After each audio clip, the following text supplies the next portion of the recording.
Ang mga bakla, ito, madaling araw, wala kasi nakitang booking.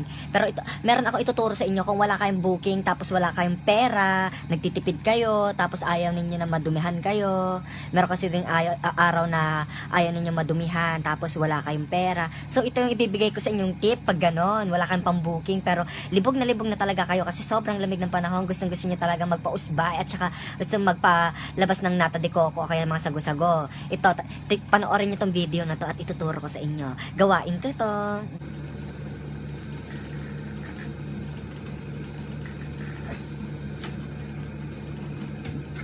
Ganito lang yun. Ganyan lang. Yan, abutin nyo. Yan, hanggang masubo nyo. Ganyan lang yan. Tagalan nyo. Sarap. Sarap talaga.